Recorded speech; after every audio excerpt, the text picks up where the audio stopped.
이산 확률 분포예요. 자, 여기서 일단 이산이라는 말이 나올 거고요. 이산은 뭘까요? 이산은 우리가 연결되어 있는 거 연속이라고 했다면 이산은 마치 값들이 제가 볼게요. 값들이 어떻게 되는 거죠? 이렇게 점으로 뭐가 되는 거야?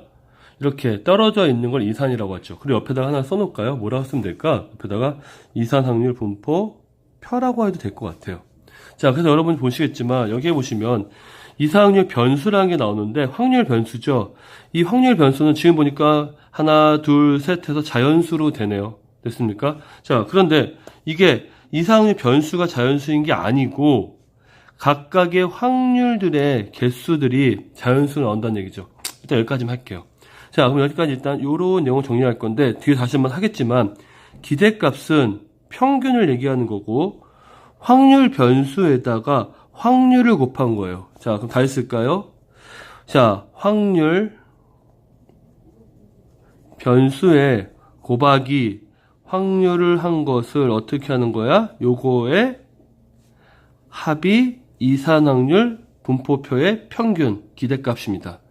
자, 분산은 뭐냐 그랬더니 이건 뭐라고 그러죠? 편차라고 하죠. 편차. 편차의 제곱의 평균이에요. 자, 편차의 제곱의 평균입니다. 일단 이 정도 기억하시고요. 자, 표준 편차는 뭐냐 그랬더니 이렇게 할까요? 분산의 루트 씌운 거예요. 그러면 표준 편차를 구하려면 뭘 알아야 돼? 분산을 알아야겠죠. 자, 분산을 안다는 얘기는 결국 표준 편차를 안다는 얘기랑 똑같네요.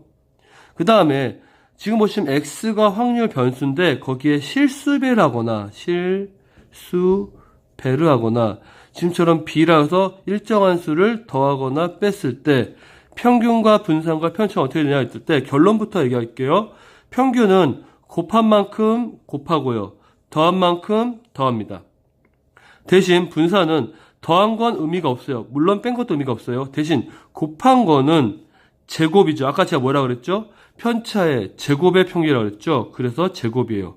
자, 그럼 표준 편차는 뭐냐 그랬더니 위에 있는 요거를 루트 씌워볼게요. 루트 a의 제곱 vx라고 하죠. 그러면 제곱이 루트 안에 있으면 절대값을 붙이고 나오고요. 아까 루트 vx가 뭐였죠? 그게 시그마 x, 결국 표준 편차였죠. 그래서 다음 같은 식이 나옵니다. 자, 그러면 이제 구체적으로 하나 들어볼게요. 이산 확률 분포, 이산은 뭐다? 떨어져 있는 값. 근데 제가 여기다 표라는 말을 가로로 쳐놨는데 여러분들이 앞으로 문제 풀 때 어떤 떨어져 있는 값을 풀 때 첫 번째 방법은 표를 만들 건데요. 이때 좀 기억을 할게요. 이때는 확률 변수라고 할까요? 변수가 많아야 5에서 6개라고 생각하시면 돼요. 그래야 왜 표를 만들 수 있겠죠. 물론 더 많이 할 수는 있어. 문제 낼 때 그게 나오고. 그렇지만 표를 만들어 가지고 푸는 문제라면 이 이상이 나오는 경우는 거의 없습니다. 자, 그래서 우리가 문제 보시면 노란색에 여러 가지 용어들을 쭉 써주죠. 그래서 여기 보시면 자, 우리는 지금 보니까 여기는 뭐라고 돼 있죠? 각각의 학생들이 했던 개수가 있죠. 이걸 우리는 뭐라고 하냐면 이거를 도수 분포 표라고 합니다. 말 그대로 도수, 어떤 횟수를 기준으로 표를 만들면 우리는 도수 분포 표라고 해요. 그래서 다음 보신 것처럼 우리가 중학교 과정에서 지금까지 써왔던 평균과 분산의 과정을 설명해 놨습니다. 쭉 보시면 아마 배웠던 내용이 있을 거예요. 자, 그런데 넘겨보시면, 자, 그래서 정리를 다시 한번 해주면 평균은 모든 별량의 합을 별량의 개수로 나누는 거고요. 분산은 아까 제가 편차라고 했죠, 편차. 여기다 써놓을까요?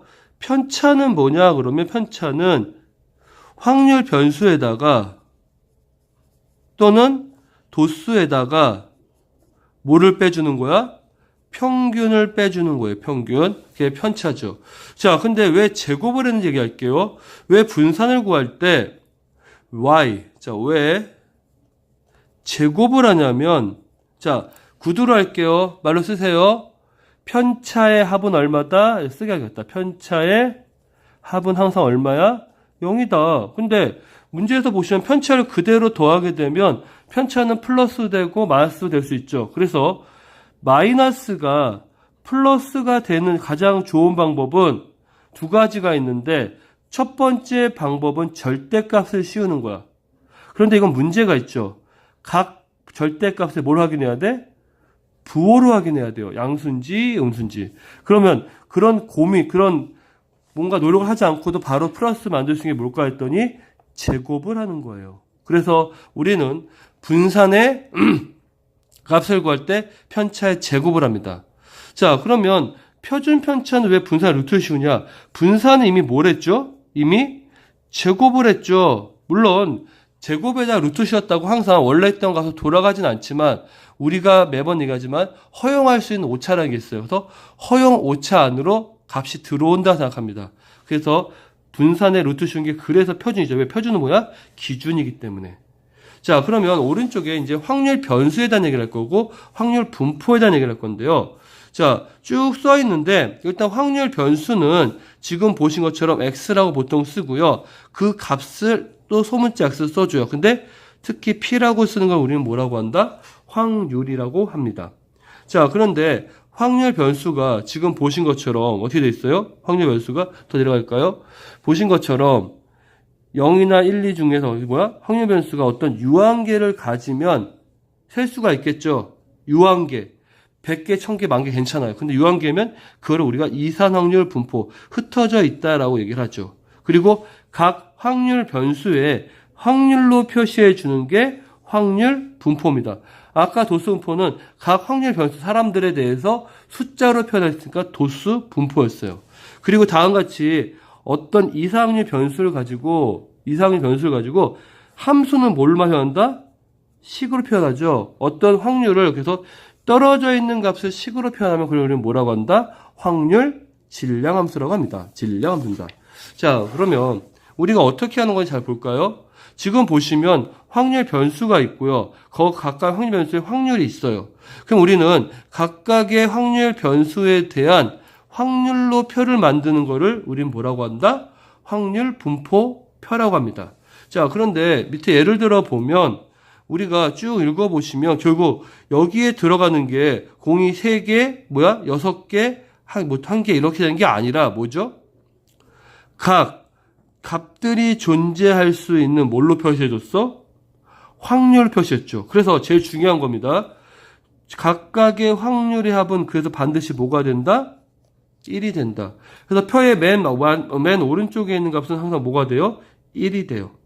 됐습니까? 자, 그래서 올해 보시면 이렇게 되어 있네요. 우리가 x가, 자, 이것도 해볼게요. x가 1보다 크다 그러면, 1보다 크면 되게 많은 것 같죠? 근데 여기서 잘 보세요. x가 1보다 크거나 같은 건 뭔가 했더니 1일 때랑 2일 때만 있죠. 그러니까 우선 우리는 떨어져 있는 값이니까 1일 때 확률과 2일 때 확률만 구하시면 됩니다. 됐나요? 자, 일단 표를 만들고 얘기했으니까 이제 구체적으로 평균과 분산 얘기를 할게요. 방법은 똑같아요. 자, 우리가 이상률 변수의 평균을 어떻게 구하냐 그러면 당장 밑에 있는 예를 볼까요? 확률 변수랑 확률이랑 곱해요. 그 다음에 뭐였죠? 더해요. 그러면 뭐가 된다? 이산 확률 변수의 평균, 기대값이 되죠. 자, 그래서 문제에 보시면 그렇게 구하시면 되고요. 자, 그런데 지금 보신 것처럼 어떻게 되는 거냐면 곱한 것들을 모두 더해서 이렇게 나눴죠. 자, 그러면 이번에는 두 번째 말이 길어지는데 노란색만 볼게요. 너무 길어집니다. 이렇게 되어 있다고 하고 맨 마지막에 이것만 기억해서 외워두시고요. 여기 시그마로 표시된 것도 표시하는데 1부터 n까지 모두 포함되어 있을 때 그때를 우리는 기대값 평균이라고 하고 다음과 같이 이런 기호로 씁니다. 됐나요? 자, 그래서 오른쪽에 정리인데 내용을 보는 것도 중요하지만 결과를 기억하는 게 훨씬 더 중요합니다. 오케이? 자, 그 다음에 분산과 표준 편차인데요. 자, 보시면 뭐라고 됐죠? 편차의 제곱에 그것들을 모두 모은 것들을 평균 낸 게 결국은 분산이에요. 자, 다시 얘기할게요. 분산은 뭐냐 그러면 자, 분산은 말로 씁니다. 편차의 제곱의 평균입니다. 자, 표준 편차는 뭐냐? 루트 분산이에요. 물론 여러분이 기호로 이해하는 것도 중요하지만 결과로 말로 이해하는 것도 중요합니다. 자, 그럼 넘어갈게요. 그런데 우리가 지금 쭉 보시면 이렇게 돼 있네요. x에서 평균은 이미 구했겠죠. 그래서 확률 변수에서 평균을 뺀 것들을 모두 제곱한 거에다가 거기에 확률을 곱해요. 왜? 아까 우리가 평균 구할 때 확률을 구했으니까. 그래서 편차의 제곱의 평균이라고 하는 겁니다. 그런데 그거를 우리는 VX라고 하는데, 그리고 편차는 루트에서 양의 제곱근을 하는데, 이게 중요한 게 아니고요. 오른쪽을 보시면 쪼로로로 요게 나오는데 여기다가 별 3개 붙입니다. 하나, 둘, 셋. 여러분이 이걸 이해 못하면 앞에 있는 거 백나 이해 소용이 없어요. 자, 보시면 확률 변수의 제곱의 확률이죠. 그럼 뭐죠? 이거는 확률 변수 제곱의 평균이고요. 요거는 그 자체가 평균이니까 평균의 제곱이죠. 자, 제가 외우고 싶게 얘기할게요. 여러분 2라는 숫자를 보니까 뭐 처음 생겨요? 2는 이게 세라고 생각하세요. 세가 세 장에 있다가 뺐더니 어떻게 됐어? 날라갔어. 됐어요? 2x의 제곱 마이너스 2x의 전체 제곱이에요.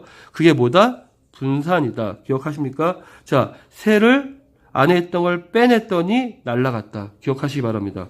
그래서 확률 변수는 지금처럼 분산과 표준 편차가 나오게 되면 분산은 편차의 제곱 평균인데 그게 중요한 게 아니라 이게 훨씬 더 중요하니까 꼭 기억해 두시고요. 표준 편차는 여전히 똑같이 루트에 씌우면 됩니다. 그 다음에 넘어가시면 지금처럼 자 보시면 A라고 실수 배를 하고 그 다음에 B라고 더해지거나 빼주죠. 그랬을 때 자 읽을게요. 평균은 전체의 대표값이므로 별량의 일정 값을 더하거나 곱하면 그 값은 변하게 된다. 왜? 전체 값이 변하면 대표값이 변하겠죠. 자 그런데 표준 편차는 하고 되는데 표준 편차는 흩어진 정도를 나타내므로 별량의 전체가 일정한 값을 곱하면 표준 편차는 변하지만 일정한 값을 더하면 자 오른쪽에 있는 게 더해서 왼쪽에 있는 게 더해서 오른쪽으로 가거나 오른쪽에 있는 게 왼쪽으로 움직이겠죠. 왜? 값이 커지면 오른쪽으로 간다고 합시다. 자 그래도 전체가 다 움직이면 흩어진 정도는 바뀌지가 않겠죠. 그래서 우리는 표준 편차는 이렇게 B라는 값이 더해져도 변화가 생기지 않습니다. 알겠습니까? 자, 그래서 이렇게 되어 있네요. 확률 변수 X에 A를 곱하고 B를 더하면 평균은 똑같이 A를 곱하고 B를 더해요. 왜? 대표값이면. 근데 분산은 왜 A 제곱을 하냐? 아까 얘기한 것처럼 편차의 제곱을 했잖아요. 근데 표준 편차가 뭐하냐? 절대값 한다. 왜? 루트 A의 제곱은 절대값 A이기 때문에. 됐습니까? 이렇게 됨을 알 수가 있다라고 했는데 말로 되어 있는 걸 결과로 표로 만들어 놓은 건 자 평균은 곱한 만큼 더한 만큼 그대로 반영하지만 분산이나 표준 편차는 더하거나 뺀 건 의미가 없어요. 대신 곱한 건 분산에서 제곱으로 나오고요. 제곱한 걸 루트 씌울 거니까 절대값으로 나옵니다. 자 기억해 두시고 제일 중요한 건 뭐라고요? 여러분들이 결과를 기억하시고 그걸 필요할 때 쓰시는 겁니다.